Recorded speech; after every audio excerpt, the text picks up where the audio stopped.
Hi, I'm Moshe, and I'm autistic. I'm Leah, and I'm boring. Welcome to the Now You Know One Autistic podcast. The opinions expressed in this podcast reflect one autistic and one Leah, and don't necessarily reflect the entire autistic community. Let's get to it.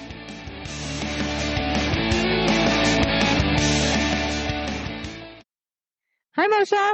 Hi, Leah. Hi, Avram. Hi, Raya. So you may have noticed that we have some additional people on today. Why is that, Moshe? Yeah, so we have Raya, our daughter, returning for yet another episode, and we have our son Avram, who is joining us. And why he is joining us, Leah, is that we're going to be talking today about animals. Mm-hmm. Animals and how they affect autistics specifically, and possibly other neurodivergents and even neurotypicals. So, Avram, introduce yourself.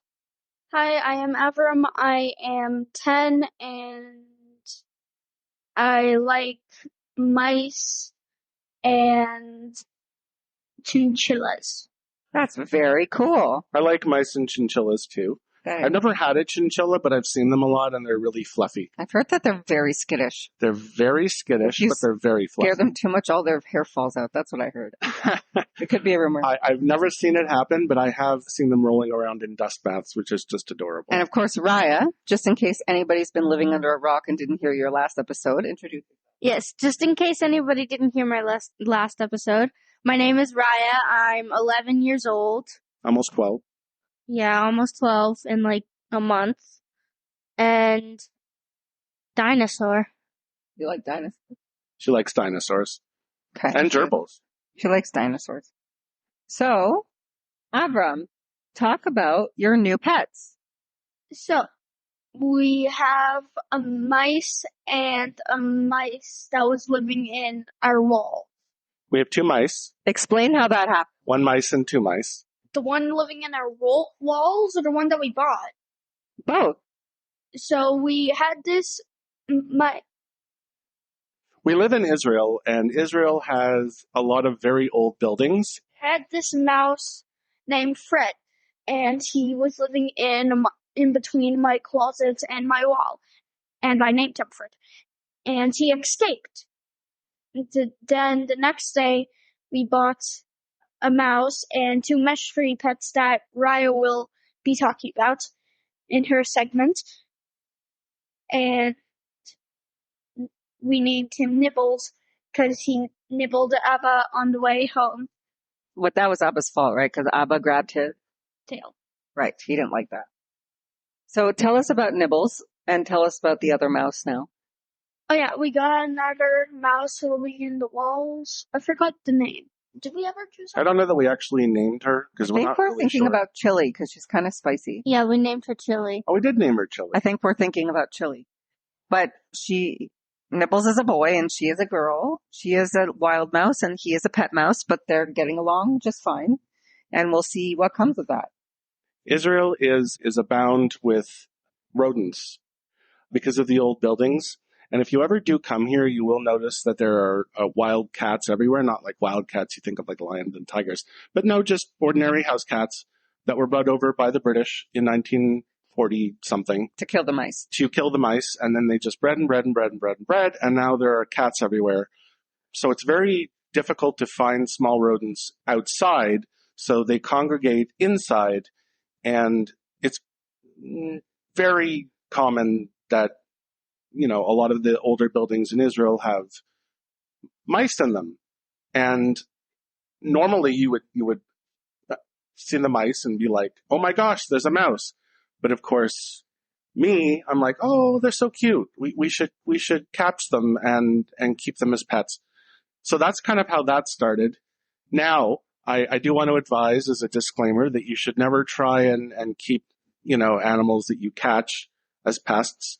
These mice they're not diseased or anything. They clearly grew up in our apartment. I kept them in quarantine for a while in a trap to observe them, and there's no illness, there's no sickness. I was able to inspect the ones that we caught, and they appear healthy and normal, and using a lot of supervision. We put them in with our pet mouse.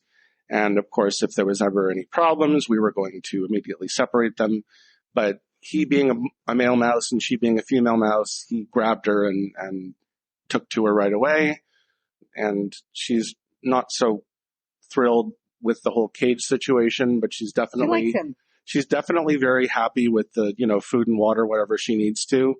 And she now allows him to groom her. So I'd just like to point out that one of Moshe's special interests is animals of all kinds. So we don't actually advise anybody do this without essentially having the equivalent of a university degree in small animals like he does.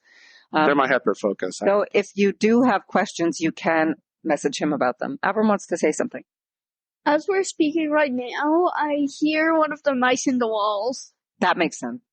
Yes, there's a lot of relatives for little Chili that are running around. So lest you feel that we are unfairly containing, wild animals, there's plenty of wild animals still left in the walls. Right. And of course, I would certainly not advise trapping them, but this is more or less an experiment, and Nibbles seems quite happy with the test that we're doing. So now, of course, Moshe has a hyper focus on small animals, so he bought several cages, and one of them was too big for mice. So Raya, talk to us about your new pets. Yay!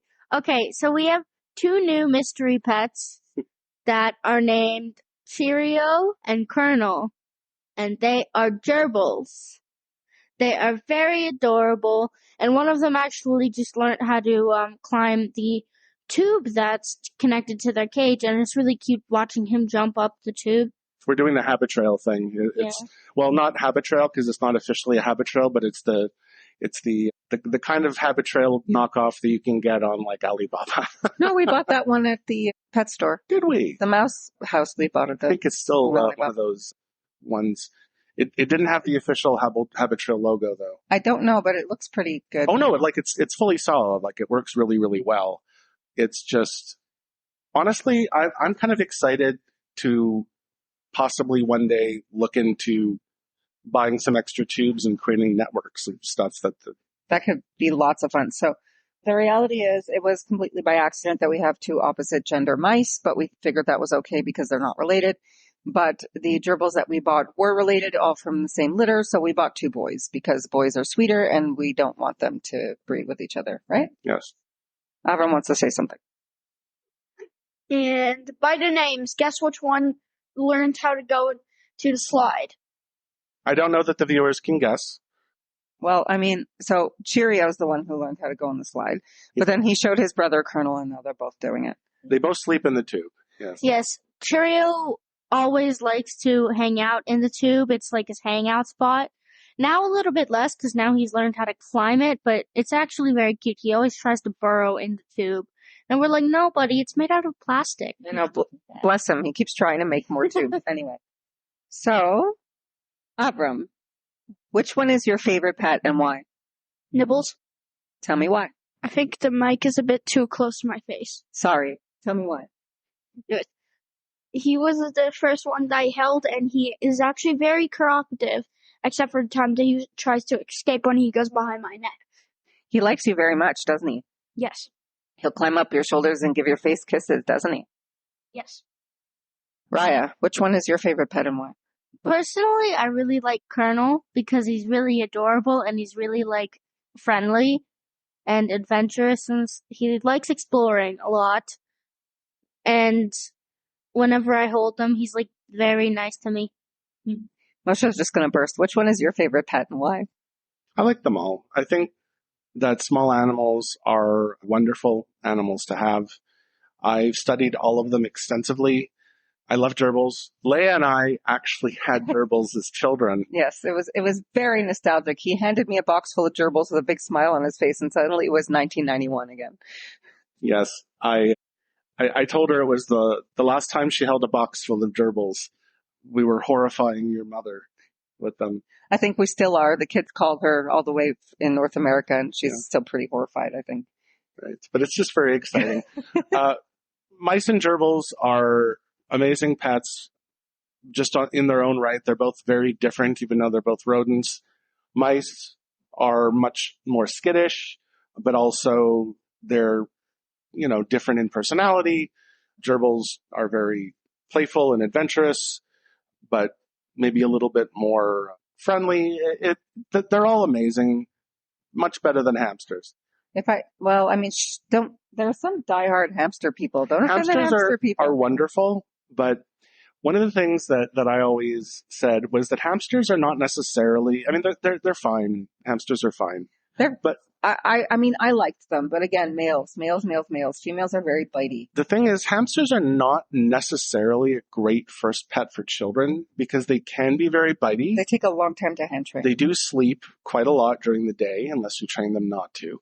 And they're very solitary. And I feel like, and we're going to get into it in a second, but watching a multitude of animals, at least more than one, sort of cooperate and get along and play and have fun makes it kind of fun. And hamsters are actually by nature one of the few rodents that do better when they're alone. And it's less fun to just watch one hamster sleep all day than to watch the gerbils like run up and down the tubes and stuff. I think that Avram wanted to talk about the time that he had a hamster once. Yes, I was actually like mouthing it to you. But we used to have a female hamster named Pikachu. Raya, do you want to also talk about this with me? I could. So yeah, when we were littler, we had a female hamster named Pikachu because, I don't know, I really wanted a hamster when I was little. Cause she thought she did. Yeah, I got freaked out by its little hands. But it's fine. So this time, what we did was that Abba trained you to train the gerbils because we told you that they're going to have little hands. They're not just a puff of fur, and then you're able to actually touch them. So Avram, how has life changed since having them? I should point out we've only really had these pets for maybe a week and a half. How has life changed since having them? Actually, to correct you, it was 5 days or 4 days. I've been counting. Thank you, Mr. Literal. Yes. Check our previous episode to learn more about the autistic need to be right. Absolutely. It feels like you just turned into a commercial man right there. Oh, you haven't heard anything yet. We're going to get to the commercial soon. Keep going. So tell me, how has life changed since we've had them for 4, 5, 3, 7, or 27 days? What do you mean 27? Anyways, it's changed from a little bit. The little bit that has changed has been changing my favorite part of the day from being, sorry, I went too close to the mic maybe. I'm not sure. And so just to remind you, you were saying your favorite part of the day has changed too? from free time to rodent time, which is when we play with all of the rodents and pick them up. And that's the part what I was talking about when he would try to escape by going behind my neck. Yeah, I understand that, but isn't that really cool? Abba and I are going to talk about this later, actually. But isn't it really cool that you get to spend extra time with Abba doing something that you're all interested in now? Yeah, sometimes mommy does rodent time and sometimes mommy doesn't do rodent time, but the three of you always do. How's life changed for you since having them, Raya, for the past 3, 4, 5, 7, or 28 days? Well, I don't think it was 28 days. I don't know. But it hasn't changed. It hasn't changed so much, but I do think it has changed a little bit. Because, now sometimes it's really adorable because sometimes they argue with each other, the gerbils, if they're both in the tube. They do. They make the cutest little squeaks, don't they? They yell at each other. It's very funny. They do. It's very funny. Eventually they sort it out, kind of like me and Avram. But it hasn't changed that much. Obviously we have, the whole living creatures in our living room now. And we have to, take care of them. But I don't really think it's changed that much. Okay, so I'm going to ask you, Avram, how is life the same since having pets? Literally everything except for rodent time. I guess that makes sense, but what if the pets are hungry or run out of water or need attention and one of us isn't there to do it? What would you have to do? Actually, that makes me think I'm going to go check if either Nibbles or the gerbils are out of food. I'll be right back. Okay. Raya, how's life the same since having pets? We've lost Avram. Well, it's mostly the same. It's all mostly the same. Except, I mean, of course, the fact that we have to feed them and take care of them. Mm-hmm. But I think it's mostly the same. What do you like about having them, Avram? Rodent time. What else? Okay, so instead of what else, let me ask you this more specific question. What about rodent time makes you feel good? What do you like about rodent time? Just being able to love pets, because it's been a while, like a year or two since I actually no, never mind. It's been like 8 months since I had a pet, not including death. So just being able to love on some pets. That makes sense. And Raya, what do you like about having them? Well, I really like that I have other living beings in my space, like new living beings. Of course, I have living beings. I have you, and I have Ubby, and I have Avram, but like new ones. And they're really good to love. What do you hope for the future? So picking your favorite pet, what do you hope to be able to do with them in the future? Maybe like let them on the floor. It's annoying because like he's either always trying to run away, and I need to keep correcting him by putting my hand in front of him, or he is just relaxing until he catches me off guard and then tries to run away. So what you're saying is you would like to have him really well trained. It is possible with mice. It's just hard. You'd like to have him really well trained that he stays with you. Not really well, but like that I can trust him. Not that he would do it all the time, but that I can trust him. That is a really cool thing to say, I think, Avram. Now, Great. what do you hope for your favorite animal for the future? What do you hope to do with them? Well, I think basically the same as Avram. I would love for one of the gerbils to be able to kind of just like hang out with me wherever. Like in your room? Maybe not in my room. I don't think I would trust them in my room. I don't think I would trust myself with them in my room, to be honest. But I would kind of just be able to like hang out with them. Or maybe eventually be able to like take them out of the cage myself. That's a really good thing to aim toward. Avram and then Raya. What is your ideal pet? So any pet in the entire world that you could have, it has to be a real one. It can't be like a unicorn or anything. What would you have? A chinchilla, or wait, what was the other one that I was thinking? I had it in my brain and I just lost it. A chinchilla or? I forgot. You forgot. That's okay. So why a chinchilla though? Chinchillas are cute, and most of the time when I see them, I think they're pretty fun. They are pretty funny. Now, same question for you, Raya. What's your ideal pet for the future? I have been waiting for this question. I definitely think that a bearded dragon would be so cool. It would take a lot of like things and money because I would need like a light and like a cage for it, like a tank without the water. Of course, it's not a fish, it's a bearded dragon. But I think that would be so cool. I've wanted one since I was like littler. Not so little, but like littler. And I think that would be so cool. And they're very sweet. They sometimes crawl on your arm. They crawl up your arm. And they're very sweet. Welcome to ADHD info dumping, everyone. Sorry. It's okay. So I am going to tell you that when we're at the pet shop, Abba was looking at a bearded dragon for you, but she was really expensive, with all the stuff. So we didn't get you one.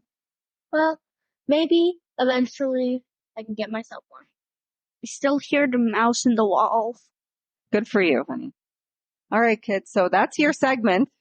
You can choose to stay for the more adult stuff, or you can go off and do whatever you want. So now Raya and Avram have gone off to play, and we really are happy to have them on the show, and it was a lot of fun. Mm-hmm. So let's continue discussing the rest of what we're discussing, because there's a lot more to talk about when it comes to the effect of animals and pets Yeah, that was a lot of fun. on autistics. And I was super happy to have them, but there's kind of a built-in time limit, especially with children. Yeah. And, we're going to sort of discuss more of the serious side of things. So For sure. Now, speaking of time limits, running a podcast can be a bit challenging, but it's something that Leah and I really do enjoy doing. And that's why I would ask that all of you subscribe, like, comment, download, and listen to this episode and all previous episodes and all future episodes. We have a number of things that are available for you to do to show your support for this podcast. And most of them are actually non-monetary. We do have a Patreon at patreon.com/NowYouKnowAnAutistic.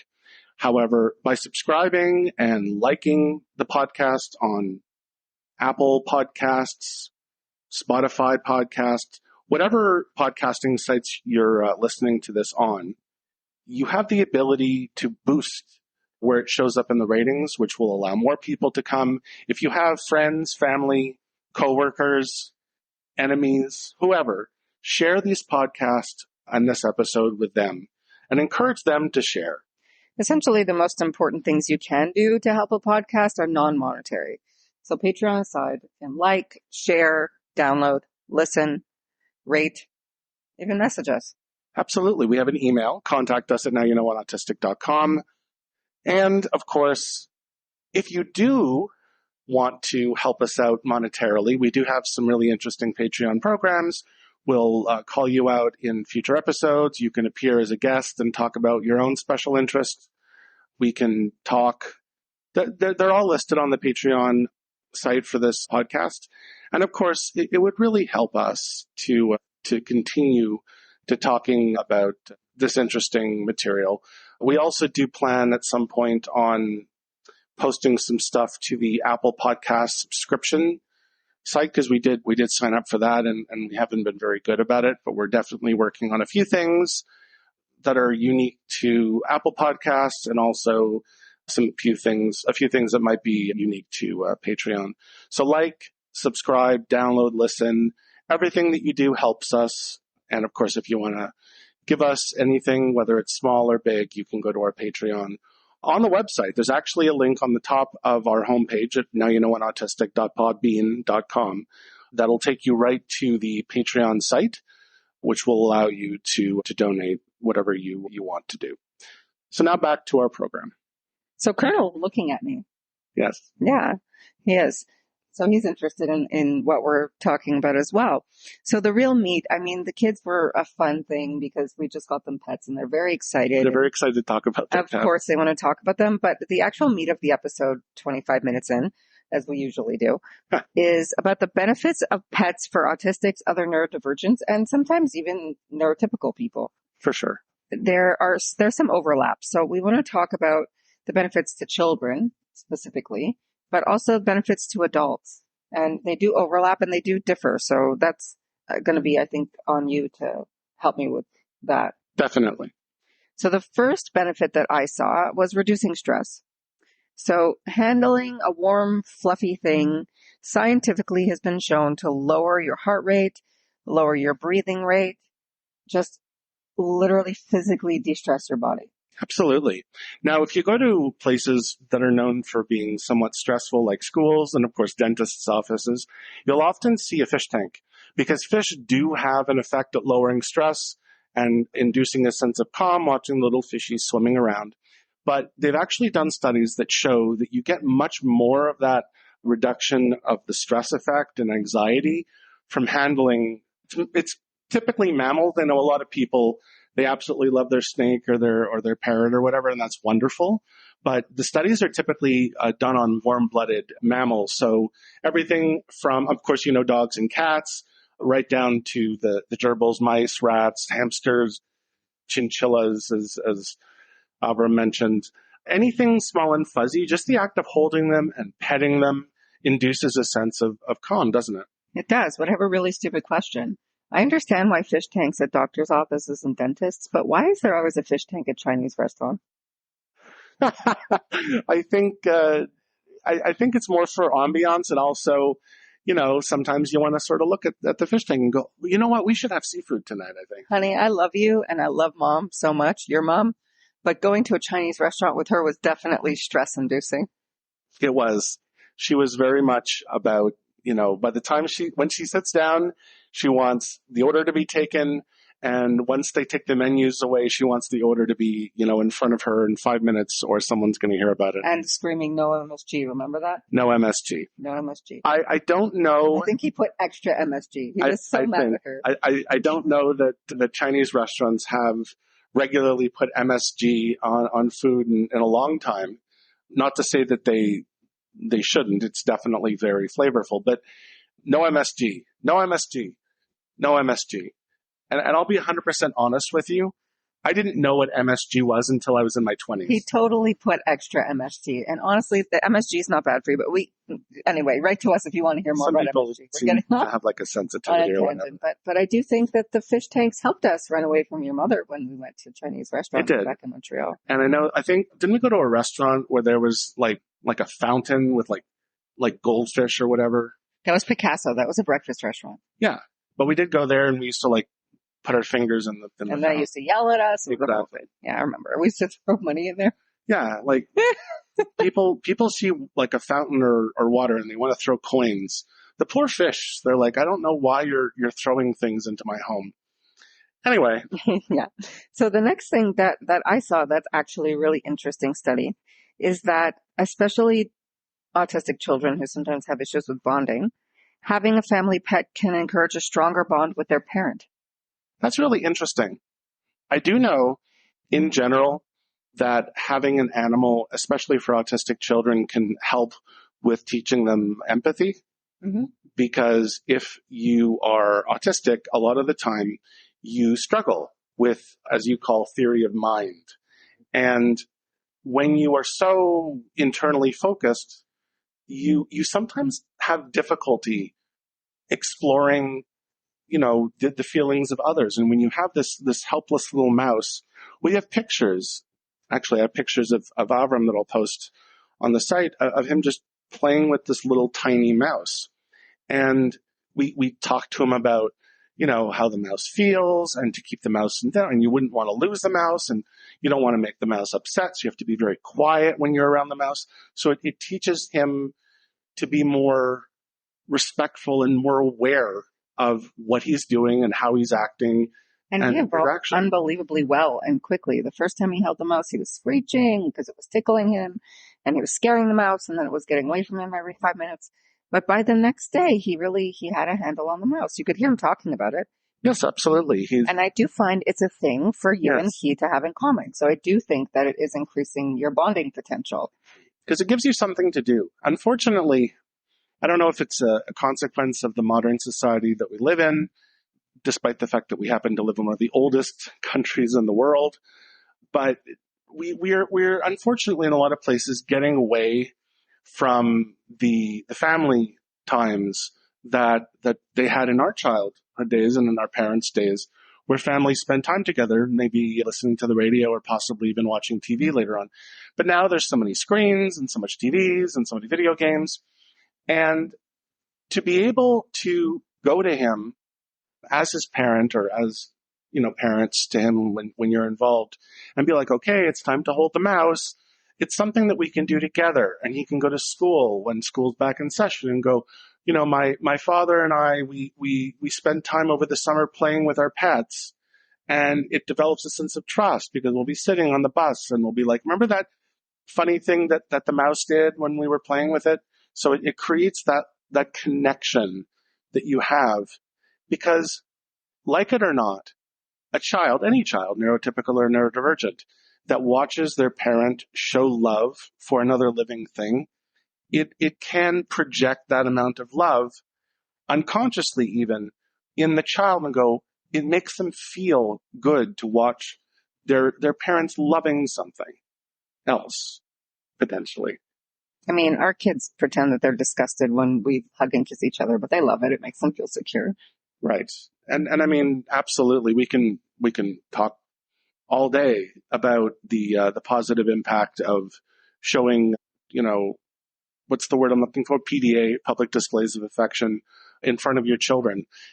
This is not a podcast on child rearing or developmental psychology, but especially when it comes to autistic children, watching your parents love each other can mirror that amount of love that they show. I saw mom and dad hugging, so I want to hug mom and dad. Absolutely. Getting a bit off topic, but that's definitely something worth discussing. Absolutely. So the next thing I saw was relieves anxiety. Right. I mean, they're approximately the same thing, but there are subtle differences. A little bit. Reducing stress is one thing, but relieving anxiety is like, you're anxious already, you're up there. You're not just stressed. You're like, woo, you're gone. And it can relieve anxiety by increasing emotional regulation, because especially when you're holding a small little thing, you have to be calm in order for them to be calm. You have to take care of them.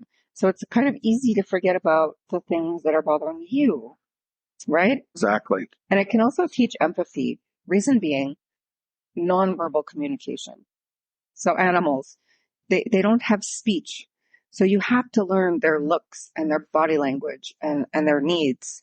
Moshe and I, yesterday, we discovered that the mouse didn't have a working water bottle by watching his body language. He didn't say, hey, like, I'm thirsty.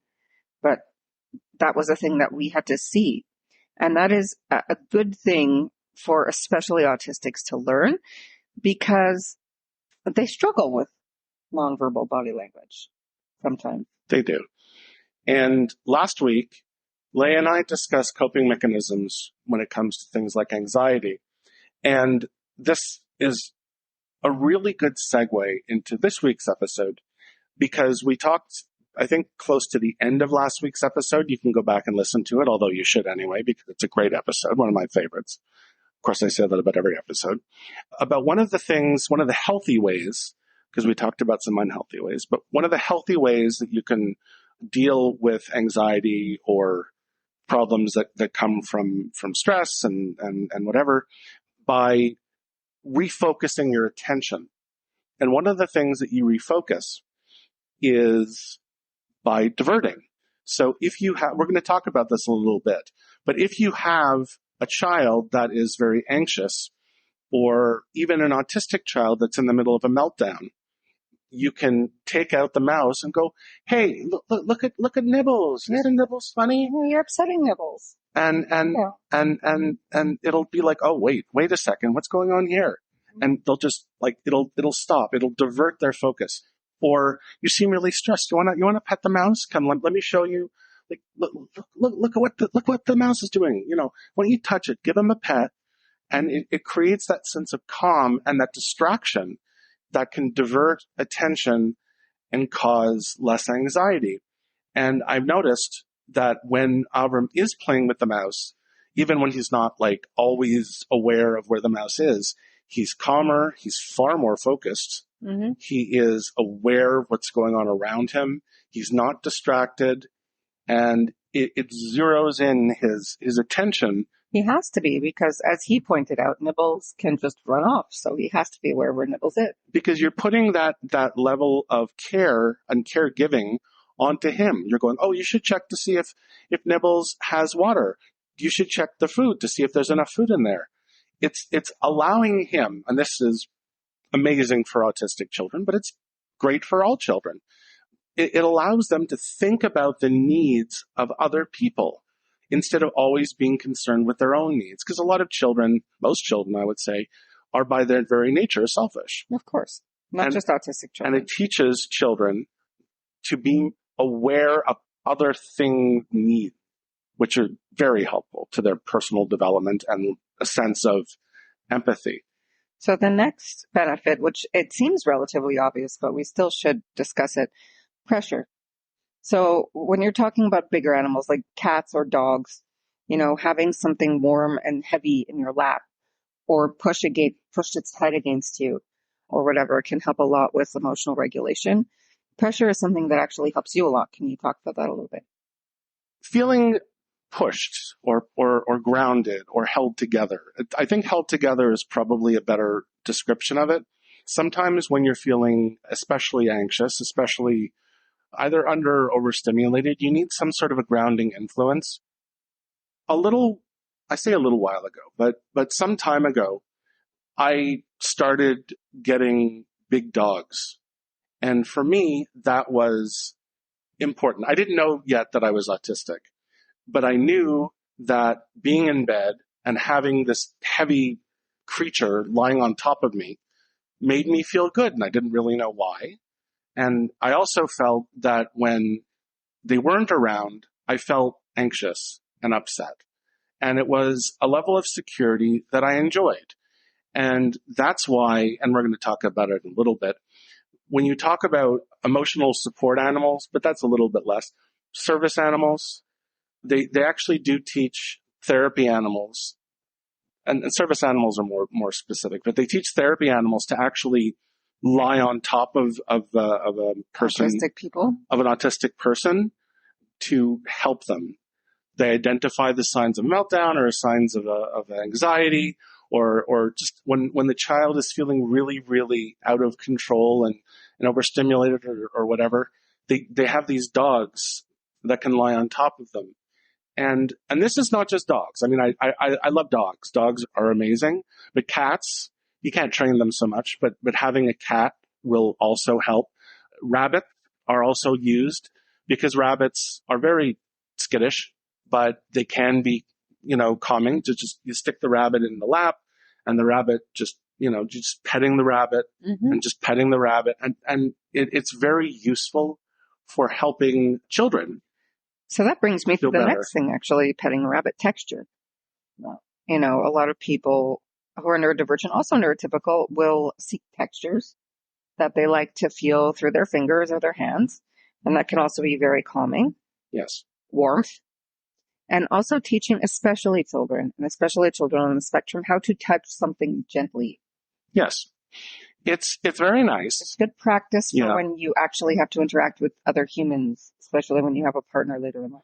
One of the things that concern certain people who don't fully understand what is going on is they are loath to give an autistic child or a child with difficulties, mental illness, intellectual disability, whatever you want to call it, a small creature like a mouse or a gerbil.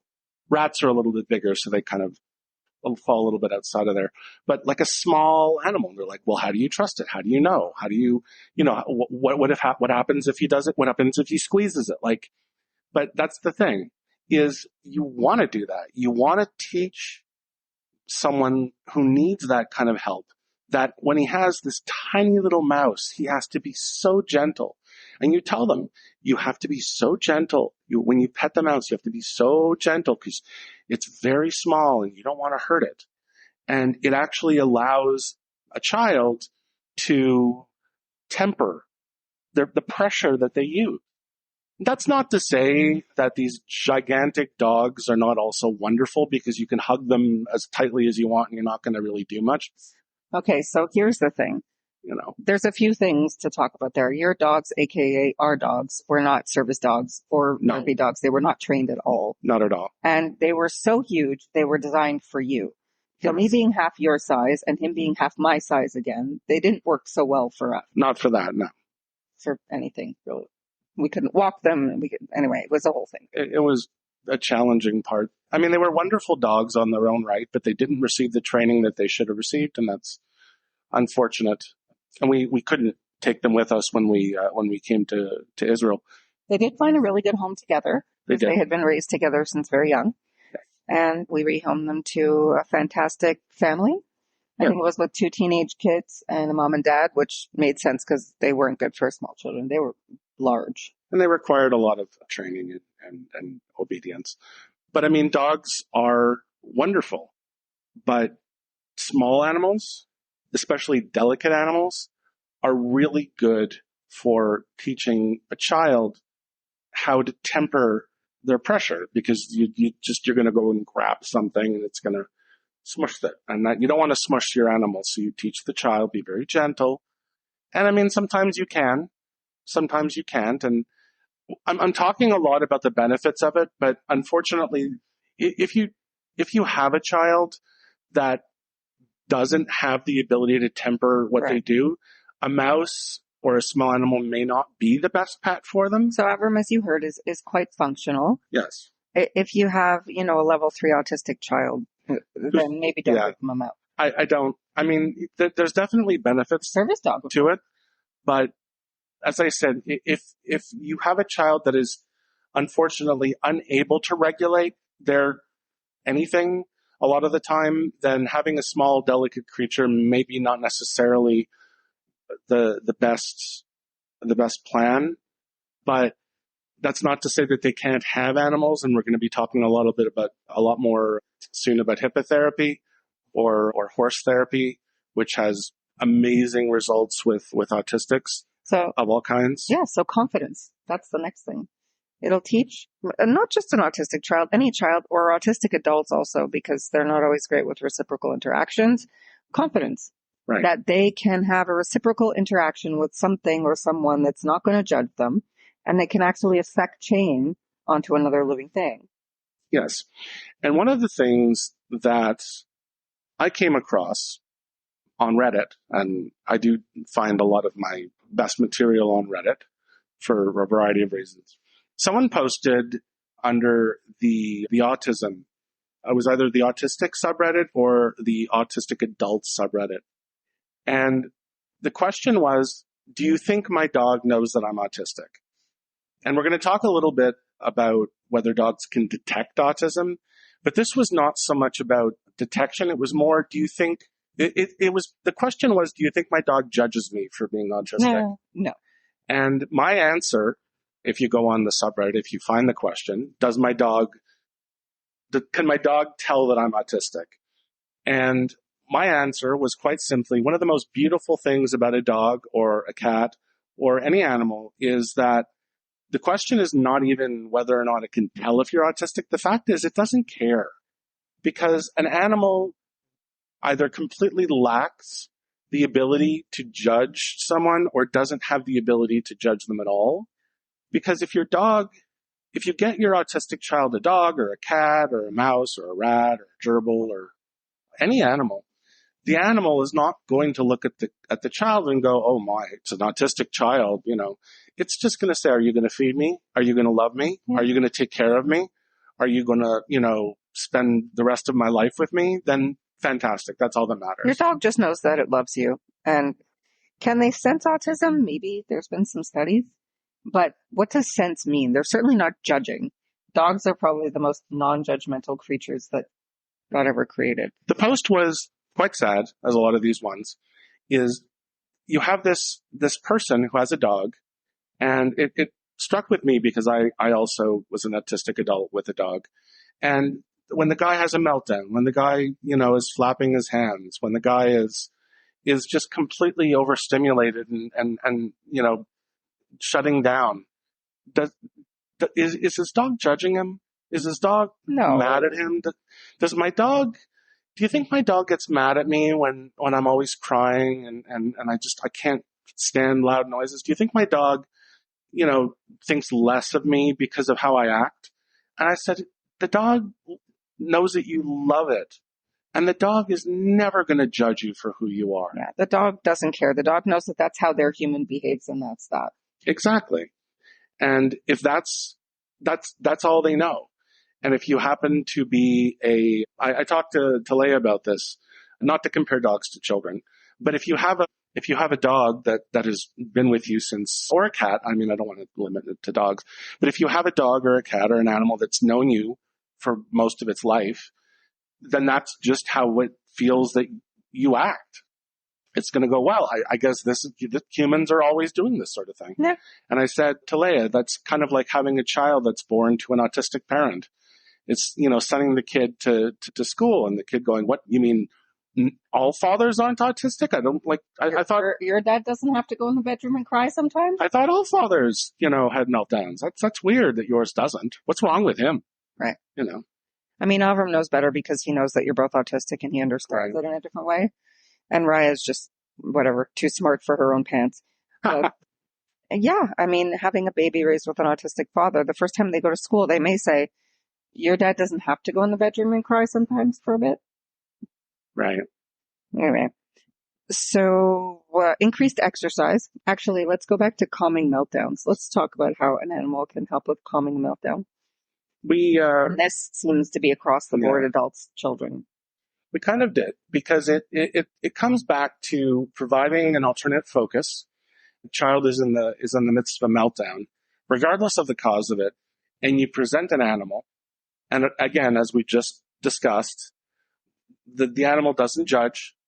It might be a little bit concerned. It might be wondering what's going on. It might, if it's a dog or something, it might sense that you're anxious and want to find some way to help you. But it can provide a focus. It can go, hey, you're having a meltdown. Look what the dog is doing. Look what the cat's doing. What the mouse is doing. Why don't you pet Nibbles? Why don't you pet Nibbles for a few seconds? Make you feel better. And it just provides this, something else to focus on? Oh, wow, I can do this now. And again, for both adults and children, it will increase exercise. A lot of times, if you have a dog, they have to walk. It'll give you a reason. You had that.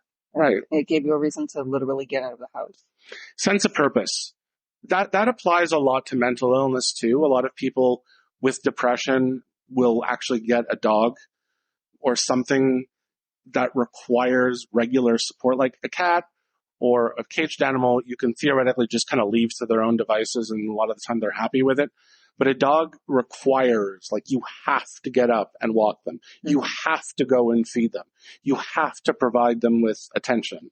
You can't just, go to bed for 2 days and they're going to be cool with it. And that was a big part of your recuperation from your COVID phase, where you were at home all the time and you had gained a lot of weight and you were happy with that. And you brought the dogs to the park and you started exercising too. I went through a lot of complex emotions and isolation during the COVID lockdown. Well, we didn't have a lockdown where I was living, but work moved home. We were basically made to stay home for at least part of the time. Not kept in our homes by any means, but when you work from home and you're autistic, you're already isolated. And now you don't even have the forced social interactions that comes from going to the office. No getting on the bus. No going into the office. No talking to your coworker in the next cubicle. No interacting with your boss. Just every day rolling out of bed, rolling into your chair and going online to do your job with no one else around you. So I discovered the wonders of banana bread, and I became very overweight, and I was very unhealthy, and I got dogs because I was so stubborn, and so they talk about, there's a term for it that I can't, oppositional defiance or oppositional defiance disorder. Oppositional defiance disorder. I was so opposed to anything that dragged me out of my funk that I literally had to get, 2 big dogs, because if I didn't feed them, they were bothering me. If I didn't take them out, they were doing messes in the house. And I said, well, I can't do that. And then I got to the point where I was out of that a lot, and I was still very, very overweight and very, very unhealthy. So I reasoned to myself, well, it's not fair for me just to let the dogs out, go for a pee and then take them back in. It's an apartment. I have to take them to a park. And if I'm at the park, I might as well start walking. So every day, come heck or high water, I was at that park walking, out of breath, in pain, back hurting, legs hurting, having, heart palpitations or whatever. And every day I could walk a little bit more and a little bit more and a little bit more. And because of the dogs, I was able to get to the point that I was actually able to get in shape again. And unfortunately, I know myself. And if it weren't for the fact that they were forcing me to leave the house, I might not have done it some days. I want to say about 6 months later, we did a triple black diamond hike together where you climbed a mountain. We climbed a veritable mountain, and not just like not one of those trails. Scaling rock. No, like rock Scaling faces, holding on to rocks up cliffs thing. It was one of those where at the end of it, we were like walking out of the bushes, like the end of Lord of the Flies. Absolutely. I actually broke my toenail and it was black for like a year after that. But anyway. So I said, I went from like 6 months before not being able to walk to the end of the block to literally climbing a cliff face 3 times actually, because we climbed some more cliff faces before. And I convinced the kids to start, hiking and mountain climbing Yep. to various levels of success.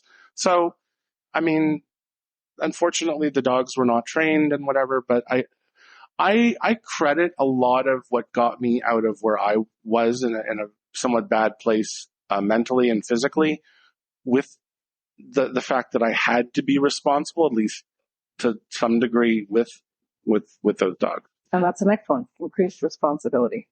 Right. So there's a difference between I don't want to and I have to. Yeah. And sometimes you have a stubbornness like me. Yes, for you it was stubbornness, but for children it could be something as simple as telling time. Like Raya is feeding the cat next door for our neighbors, and she has to keep track of the time every day now. She's responsible for something else. Right. She was given the responsibility when the neighbors were out of town to watching their cat, and she has to keep track of time, and she has to know how much food to give them, and she has to, how long has it been? It's in another hour. I gotta go and feed the cat, because if I don't, then the cat's going to not eat. So it teaches them to be accountable for something else. Exactly. And I think you already covered it, but managing loneliness and depression. Yeah. This could be both for kids and adults, very much in adults dealing with the isolation that sometimes comes with being neurodivergent because other adults are not always super patient. If you're a neurodivergent or an autistic with functionality to the level that I had, and that hopefully one day Avram will have, where you're functional enough to be able to maintain a job and functional enough to be able to somewhat maintain a living arrangement, then you also still have to account for the fact that you are still autistic and struggle a lot of the time with social interactions.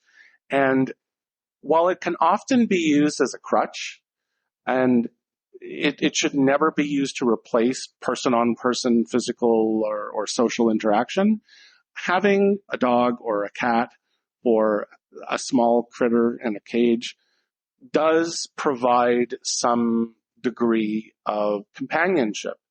If you hadn't had dogs when you and I got back together, then I would have had to rip you out of the bed and start walking with you. And that was the thing. I guess that was the thing that they helped both of us with. Physical walking. And that's actually why I was so involved with dogs. It was the only animal that I could have that would require me, by virtue of who they were, to leave the house. A cat has a litter box. A caged animal, you can usually go a few days without changing. We're actually going to have to change a small animal's cage. Just talking about responsibility at some point. The litter box really good though. I know my stuff. It's the one thing that I can say is hyperfocus works when you're doing the thing that you're hyperfocusing on. But a dog actually requires you to leave the house. You can be one of those people that teaches their dog to do their business indoors if they're like a small dog or whatever.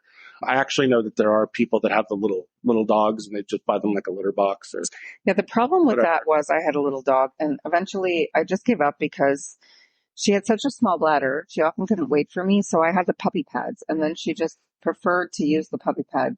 So going out for her was like an exercise thing or a fun thing, but we didn't necessarily go out for her to do her business. And that became a whole issue. So that's kind of self-defeatist. Not to say that small dogs are not wonderful, because they can be, of course. But I needed a dog that would require me to have a purpose. And unfortunately, I was in a bad place, and the dogs gave me a reason to go outside. And because they were big dogs, I had to, I sort of induced guilt in myself. Like, well, you can't just let them out. They actually do need to run. They need to go someplace else. You can't just take them out for a quick pee and a poop and then bring them back inside. You really should go for at least a half a block at least. And a lot of the time I would be taking the dog for a walk and I would need to sit down before taking them back, because I could not physically, do the exertion of leaving the house, walking them down the street, and then taking them back without resting. But that's the point. That has to be okay. If you're at that place, then you're at that place. Trying is the thing that gets result. And that was important for me. And sometimes that is required for certain people. It's not healthy. There has to be better reasons to leave the house than just the fact that you absolutely have to. But if you need some reason to get up in the morning, even if it's just to say hi to your, goldfish, then that is why animals are there. Yep. So let's talk about the different types of animals. Let's talk service animals. Okay. So before this episode, we talked about the different kinds of, we'll call them working animals, because we talked a lot about pets. And pets are a category, but pets are sort of like the jack of all trades. They're the spoiled babies of They are. animal world. But besides pets, there are other categories which we will call working animals. And they fall into service animals, therapy animals, emotional support animals, and horse therapy or equine therapy or hippotherapy, which is its own category because it has very specific utility, and we'll talk about that in a second. So a service animal, when you hear the term service animal, your first thought will probably be for helping the blind, a seeing eye dog. I mean, that is a very common one, yeah. You'll see like a golden retriever or a lab. Those are very common ones. Mm-hmm. Will actually lead someone who is sight impaired. You say blind, but blind doesn't always mean you can see literally nothing. There is a term of legally blind where you're physically not able to maneuver your way around, but you do actually have sight to the extent that you can see lights and shapes and stuff. And for those people, seeing eye dogs are important.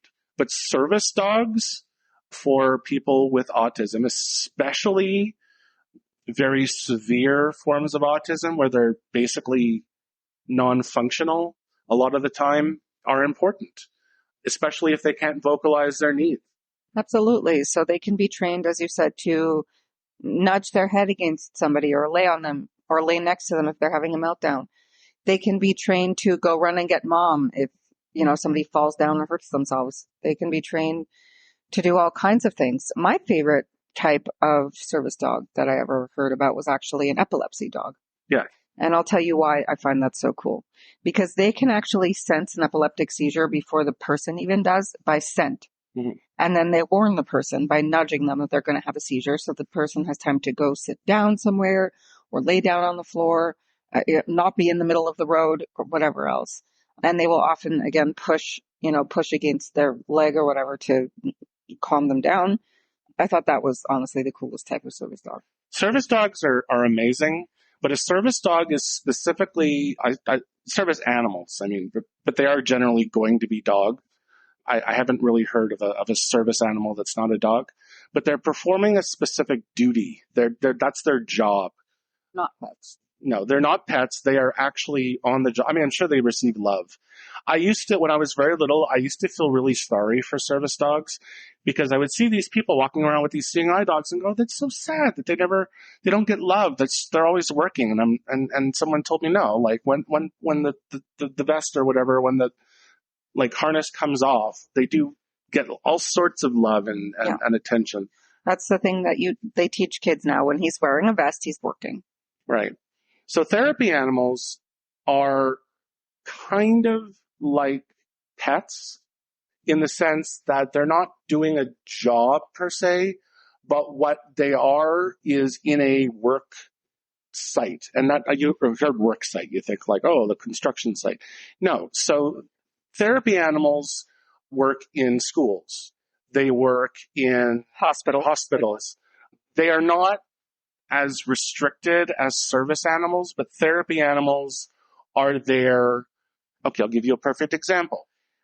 My older daughter went to a school and there were therapy dogs in the guidance counselor suite where they had a facility set up where that if they had children who were having an emotional episode, or they were in the midst of a crisis or having a panic attack, that they would actually have these dogs, which were brothers, and they would let them sit there and they would just pet the dogs, and the dogs would be there, and they knew that their job was to provide support, so they could hug them and they could squeeze them. They were prepared. They were there. Their job was to provide emotional support. But that's not emotional support. That's a different category. Their job was to provide therapy. Another idea is sometimes with senior residences, they will bring in, I once saw this really interesting short. They had this little, I don't know, like a Maltese or something, like the little tiny dog. And they would just, they would just bring it in to the residents, and the residents just kind of hold them and pet them, feel good, and talk to the dog, and the dog would lick them and make them feel So good. apropos of nothing, you know what they've also started doing for elder residents? Bringing them those, live baby doll things Yeah. and letting them, especially the women, letting them hold them. Yeah. A lot of the women in residence will, They think they're in their 20s. well, that's a little bit more, but just having a baby doll, like a live baby that acts and behaves like a baby is important. But especially, unfortunately, for seniors with dementia who legitimately feel that they're in their 20s, and you have these elderly residents that are walking around going, "Where's my baby? Where's my baby?" Yeah. And they give them a baby doll, and it calms them down. But like the realistic baby dolls, not the That's also plastic one. for sure. Emotional support. Palliative care. Yeah. That's another place where Back to therapy. therapy animals go. Right. Back to therapy. Palliative care has therapy animals. Obviously, end of life can be a scary thing, but having a dog, or, there are cats that I've seen live on palliative care floors. Just having an animal there that you can just pet and feel good about yourself, that is important for that part of the end of your life. Emotional support animals are becoming, or have been for quite a while, quite an interesting topic. They're kind of like a pet with a fancy nickname, I find. Yeah, and there's always going to be these articles out there of people that try to push the system. This is my emotional support camel. This is my emotional support dinosaur. Things like that. It is a somewhat regulated field where you can actually do certain things and get a fancy vest that says that your animal, be it whatever it is an emotional support animal. It's less about the animal and more about the person. With service animals and therapy animals, those are trained animals that have a job. Emotional support animals are animals that the person finds. They're the ones that provide the things we talked about earlier, the textural support, the pressure, the feeling in your hand, the company. I walk around with a rabbit. I walk around with a boa constrictor around me. This is my boa constrictor. It squeezes me and it makes me feel good. This is my emotional control or emotional support, whatever. Hamster. I need this hamster to feel good about everything. I take it with me and it's there and it makes me happy. Pets are pets. Pets are just there. And hippotherapy. Real quick, because we're already approaching the hour and 10 mark. Horse therapy is a very complex topic, but really quickly, every act of being with a horse performed serves a purpose. Yeah. They have autistic people doing horseback riding because it improves their control, it improves their strength, it improves their balance, their core strength. The act of brushing the horse does the same thing as petting certain things. Horses provide a whole lot of things, and a lot of these things. Don't you think it also could be the opposite of the mouse theory, where you're having to handle something so much bigger than you, so it has sort of the same effect, where you learn new techniques for handling yourself and your body? Right, because when you're with something, like you said, that's the opposite of the mouse, where you're with this giant creature that you could squeeze and it wouldn't even equal half of their musculature, you have to be careful. You have to keep yourself upright. You're the mouse, basically. Yeah, you have to watch how the horse handles you. There's a really interesting user on Reddit, and she runs I guess you could call it a farm, but her trade is cows. She has a bunch of cows, and she's trained the cows to be service cows? to be therapy cows. Wow. Because she said that the thing with a cow, they're I female. thought cows were too dumb for that. No, I'll show you the videos. I'll show you the videos where, and she talks about like the benefits of cow therapy, because you have this giant creature whose head is the size of your body a lot of the time. Mm-hmm. And you are, first of all, you can squeeze the cow as much as you want. It's not going to do nothing. And you can even lie on top of the cow if you've trained it enough.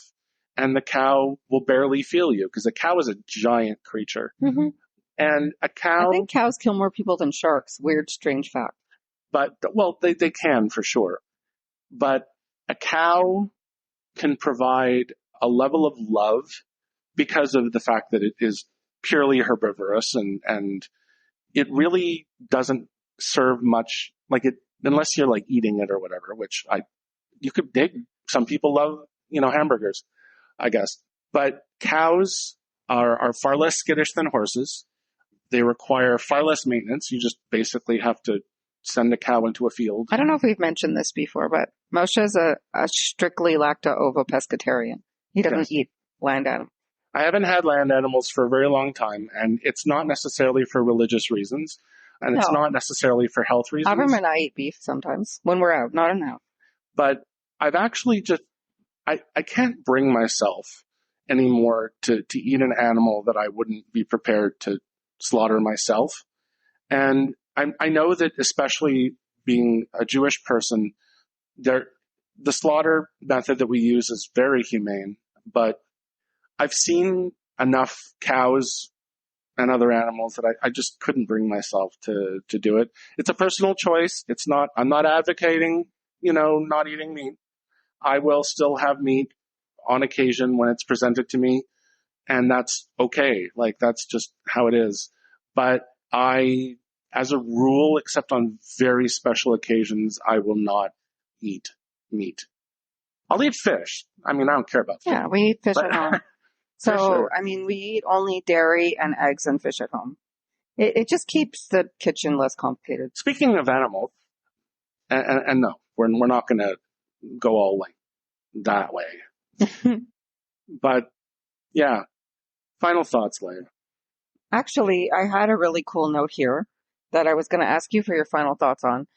How would somebody know how to match an appropriate pet or an appropriate service animal to their needs? So let's say there's a parent out there that's saying, you know what, I have the time and resources for this. My autistic kid could use blank. How would they sort of match them?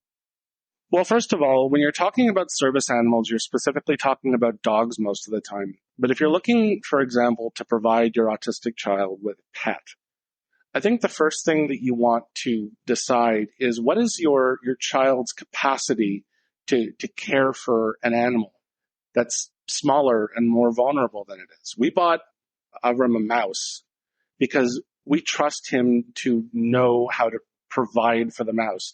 He might lose the mouse, but he's certainly not going to harm the mouse because he's a very gentle person. And while oftentimes he does struggle with, walking in a straight line, he does have great fine motor skills. He has enough control over his hands. He's an amazing artist that I know that if he's petting a mouse, once he knows how hard he's allowed to pet them, he's certainly not going to do it. Yeah, one of those ironic things, and we talk about that a lot, which is, developing out of sync. That happened to him was he developed insanely good fine motor skills, which isn't typical. He was building tiny Legos really early and he was drawing, but his gross motor skills are still not good. Like he'll just be standing there and fall down. So if you have a child that is able to regulate their emotions, because it does come with emotional regulation, small animals like mice or gerbils or whatever, you can't scream and screech around them. It makes them very scared. Rabbits, which he did the first day because he was excited. But it wasn't like, but he learned. If you're the kind of child that does yell or if you have the kind of child that's going to yell and scream and whatever and doesn't emotionally regulate as much, it's probably not good to get like a rabbit or a mouse or anything that responds very badly to high-pitched noises. You might want to go more towards something bigger. Rats can also be good, but they also are quite small when compared to other animals. Cats and dogs might be easier. if you are more that way. But the other thing you have to consider is level of responsibility. If you have a child that knows how to, look in on their animals and make sure they have enough food and water and can do it consistently and regularly. If you've been listening since the beginning, you'll see that our conversation reminded Avram to check on the animals during the podcast. Right. So he went and he made sure that they had food and water. So if you have a child that is able to understand, okay, now you every day you have to check to make sure that they have enough food. Every day you have to check to make sure they have enough water. You have to know what you're doing. Then that would be a good idea. But if you have a child that is inconsistent and often struggles with remembering basic responsibilities, then obviously something that requires regular care, and especially things like a dog that requires walking and feeding and watering and petting and the whole mess of it, it's going to be more of a challenge. They might be better with a cat, because a cat, despite the claws or whatever, a cat, if you forget to feed it or give it water for a day or two, it's not going to die necessarily, and it doesn't need to go for a walk. And of course, the parents can help out too. Right. So final thought. Maybe a fish. Final thought. You never know. We're huge animal lovers in this house. We do. I grew up with animals. You had animals. Animals are wonderful. But you have to be responsible. You have to be able to afford them all, right? You have to be able to train them and give them all the life they deserve. And then you have to put limits on animals. So that's number one. First, you have to be responsible with them. Second, you do have to match them, especially if you have a neurodivergent child, to that child's needs or abilities. Right. And otherwise, again, we're huge fans. Animals. Wonderful. Thanks for listening. Next week, we might have some guests. We might not. And once again, just very quickly, subscribe, download, listen, share with your friends. The more viewers we have, the more listeners we have, the more downloaders we have, the more views, I say views again, the more listens that these episodes have, the faster we can grow, the more we can do, the better guests we can have. And we're working on some really cool ones. We really are. And we'll see you next week. Well, that's our show for today. Now you know one autistic just a little bit better.